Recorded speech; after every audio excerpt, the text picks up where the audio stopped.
Welcome back to Bollywood presenting.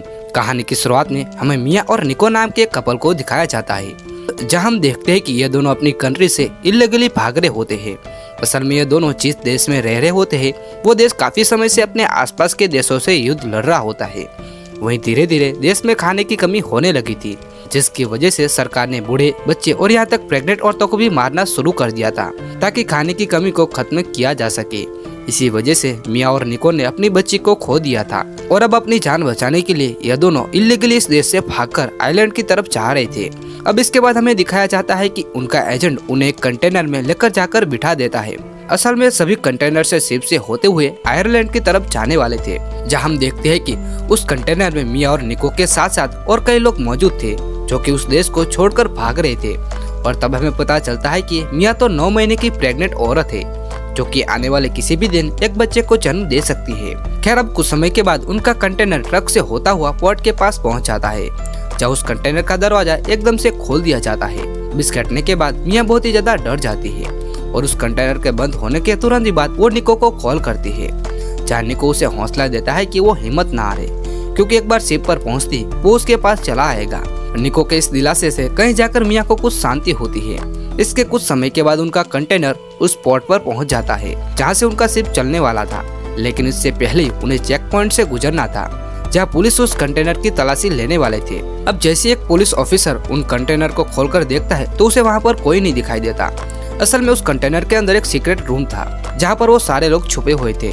लेकिन वो police officer बहुत ही ज्यादा चालाक था और उसे पता था कि वो लोग उस सीक्रेट रूम में छुपे हुए हैं, इसलिए वो उन लोगों को खुद से बाहर आने की धमकी देता है, नहीं तो वो उन्हें गोली मार देने वाला था। और तभी डर के मारे एक औरत उस सीक्रेट रूम से बाहर आ जाती है। लेकिन इससे पहले वो औरत उस रूम से बाहर आती मिया पास रखे 2 बड़े बड़े बॉक्स के ऊपर चढ़ जाती है, इससे नीचे खड़े लोग उसे देख न पाए। लेकिन उस पुलिस ऑफिसर ने उस रूम के खुलते वहां पर सभी लोगों को गोलियां मारना शुरू कर देता है, जिसकी वजह से वो सभी लोग मारे जाते हैं। उन पुलिस वालों ने एक एक करके उन सभी लोगों की लाशें उस कंटेनर से बाहर निकालकर बाहर फेंक देते हैं। लेकिन मिया अब भी उन बॉक्स के ऊपर सुरक्षित थी। अब कुछ देर के बाद वो सभी पुलिस वाले उस कंटेनर से बाहर निकलकर उसे बंद कर देते हैं और मिया अब भी डरी सहमी उस कंटेनर में बैठी हुई थी। अब थोड़ी देर के बाद मिया के कंटेनर को शिप पर लोड कर दिया जाता है और मिया की शिप निकल पड़ती है आयरलैंड की तरफ, जहाँ उस कंटेनर में बैठी बैठी मिया वहाँ पर पड़े कुछ सामान को चेक करती है, जहाँ उसे कुछ खाने का सामान, ड्रिल मशीन और फोन जैसी कुछ चीजें मिलती है। अब रात होने के बाद मिया को नींद आ जाती है। तभी आधी रात को मिया की एकदम से नींद खुल जाती है, क्योंकि उसका कंटेनर जोर जोर से हिल रहा था। और जैसे वो कंटेनर में बने एक छोटे से होल से बाहर देखती है तो उसे पता चलता है कि असल में उसका शिप समंदर के बीच में एक तूफान में फंसा हुआ है। लेकिन ये तूफान देखते देखते बड़ा होता जा रहा था और आखिर में वही होता है जिसका डर था, वो पूरा शिप पलट ही जाता है, जिसकी वजह से शिप पर रखे सभी कंटेनर्स एक के बाद एक समंदर में गिरते जा रहे थे। और जैसे मिया का कंटेनर पानी में गिरता है तो उसे एक जोर का झटका लगता है, जिसकी वजह से उसके सर पर चोट लगती है और वो वहीं पर बेहोश हो जाती है। अब कुछ समय के बाद जब मिया की आँख खुलती है तब वो देखते हैं कि उस कंटेनर के सभी बॉक्स इधर उधर बिखरे पड़े हुए हैं, साथ ही उस कंटेनर में थोड़ा बहुत ही ज्यादा पानी घुस आया है। इसके बाद जब मिया उस कंटेनर के छेद से बाहर देखती है तो उसे चारों तरफ सिर्फ समंदर ही दिखाई देता है।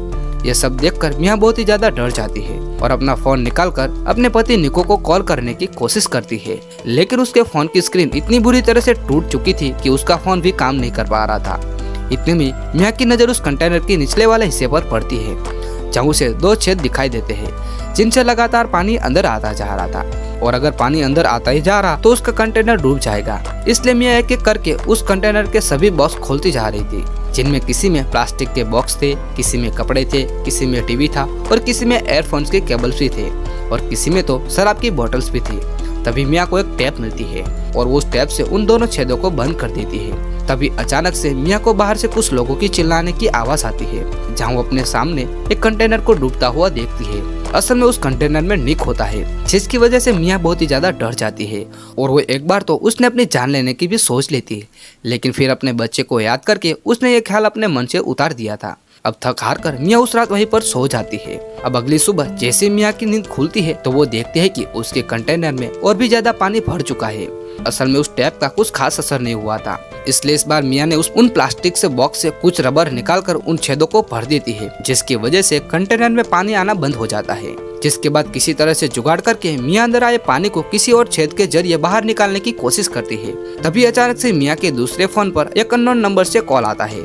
असल में यह कॉल निको का ही था, जहाँ उसे बताता है कि वो उस शिप पर था ही नहीं जिस शिप पर मियाँ का कंटेनर था, और तब कहीं जाकर मियाँ की जान में जान आ जाती है। इसके बाद मियाँ भी निको को बताती है कि कैसे वो समंदर में फंसी हुई है, जहाँ वो एक कंटेनर के अंदर बंद है। जिसके बाद निको मियाँ से वादा करती है कि वो उसे बचाने के लिए जरूर आएगा।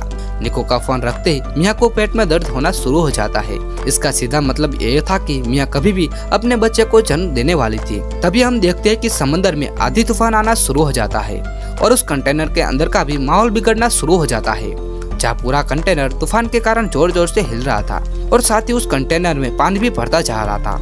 और इसी माहौल के बीच मियाँ अपनी बेटी नोहा को जन्म देती है और मियाँ किसी भी तरह से यह सब कुछ मैनेज कर लेती है। वहीं उस दर्द के साथ साथ अपनी बच्ची को भी संभालती है। खैर, इसके बाद अगले दिन की सुबह हो जाती है, जहाँ हम देखते हैं कि नोहा रोना ही बंद नहीं कर रही थी। साथ ही मियाँ का भी खाना लगभग खत्म होने वाला था और तभी मियाँ को एक आइडिया आता है, क्यों ना उस ड्रिल मशीन के सहारे उस कंटेनर की छत को तोड़ दे ताकि वो उस कंटेनर से बाहर निकल सके। इसके बाद मियाँ उस कंटेनर में ड्रिल करना शुरू कर देती है, लेकिन आधे रास्ते में वो ड्रिल मशीन खराब हो जाती है। जिसके बाद मियाँ एक छोटे चाकू से उस कंटेनर को काटने की कोशिश करती है, लेकिन इतने छोटे चाकू से इतना मोटा लोहा काटते काटते मियाँ के हाथों में छाले पड़ जाते हैं। लेकिन मियाँ आखिरकार उस कंटेनर को काटने में कामयाब हो जाती है और जैसे मियाँ उस कंटेनर से बाहर आकर खुले आसमान से नीचे बैठती है तो उसे बहुत ही ज्यादा अच्छा लगता है, क्योंकि वो कई दिनों के बाद सूरज की रोशनी को महसूस कर रही थी। जिसके बाद मियाँ अपनी बेटी को भी बाहर लाती है, जिसकी वजह से नोहा रोना बंद कर देती है। तभी समंदर में मियाँ को कुछ मछलियाँ दिखाई देती है, जिसके बाद मियाँ उन्हें पकड़ने की पूरी कोशिश करती है, लेकिन शुरुआत में वो एक भी मछली को नहीं पकड़ पाती। उसी वक्त मियाँ को आसमान में प्लेन जाता हुआ दिखाई देता है, जिसके बाद टीवी की स्क्रीन को तोड़कर उसे प्लेन की तरफ चमकाने की कोशिश कर रही थी। तभी लोहे की किनारे से उसकी टांग का मांस फट जाता है, जिसके बाद मियाँ को बहुत ही ज्यादा दर्द होता है और अब खून को बहने से रोकने के लिए सबसे पहले तो मियाँ शराब से अपने जख्म को साफ करती है और उसके बाद वो अपने जख्म को सील देती है, जिसमें मियाँ को बहुत ही ज्यादा दर्द होता है। इसके बाद मियाँ को एक आइडिया आता है, क्यों ना उन एयरफॉइल के केबल से एक जाल बना ले उन मछलियों को पकड़ने के लिए, और मियाँ बिल्कुल ऐसा ही करती है। अब ऐसे करते करते मियाँ के खाने का इंतजाम मछलियों से होता जा रहा था और पानी का इंतजाम बारिश के पानी से होता था, और वही नोहा दूध के सहारे आगे बढ़ रही थी। अब ऐसे करते करते कई दिन बीते जा रहे थे, लेकिन हर बीते दिन के साथ साथ मियाँ भी मायूस होती जा रही थी, क्योंकि मियाँ को यह समझ नहीं आ रहा था कि आखिर ये कब तक ऐसा चलता रहेगा। तभी एक रात को मियाँ को निको का कॉल आता है, जहाँ वो उसे बताता है कि वो शिप के सहारे उसके पास आ रहा था, लेकिन पुलिस वालों ने उसको पकड़ लिया और पुलिस से बचने के लिए वो जब भागा तो पुलिस वालों ने उसको गोली मार दी और बताता है कि मेरा बच पाना लगभग नामुमकिन है। अब ऐसा सुनने के बाद मियाँ एकदम से टूट जाती है, लेकिन यहाँ पर मियाँ निको को अपनी बेटी नोहा से बात करवाता है। अब यह बात सुनने के बाद मियाँ बहुत ही ज्यादा टूट जाती है, क्योंकि उसे समझ नहीं आ रहा था कि अब वो करे तो क्या करे, लेकिन मियाँ को जीना ही था, वो भी अपनी बच्ची के लिए। और सही मायनों में मियाँ अभी तक जिंदा सिर्फ इसलिए थी क्योंकि वो अपनी बच्ची को सुरक्षित देखना चाहती थी। इसके बाद अगले दिन की सुबह हो जाती है और मियाँ उन प्लास्टिक से बॉक्स से एक छोटी सी नाव बनाना शुरू कर देती है, ताकि वो किसी भी बुरे हालात में नोहा को बचा सके। अब इस नाव को बनाते बनाते रात हो जाती है, जहाँ रात को अचानक से अपने यहाँ पे उस कंटेनर में पानी बढ़ना शुरू हो जाता है, जिसके बाद मियाँ अपना जरूरी सामान लेने के लिए उस कंटेनर में आ जाती है, जहाँ उसका पैर एकदम से उस कंटेनर में फंस जाता है, जिसके कुछ देर के बाद वो कंटेनर भी समंदर में डूब जाता है। इधर नोहा अपनी नाव के सहारे समंदर की लहरों की वजह से उस कंटेनर से दूर होती जा रही थी। उधर कंटेनर में फंसी मियाँ किसी तरह से खुद को छुड़ाकर उस कंटेनर से बाहर निकल आती है और वो सबसे पहले नोहा के पास आ जाती है, जहाँ वो देखते हैं कि उसकी बच्ची ठीक तो है ना।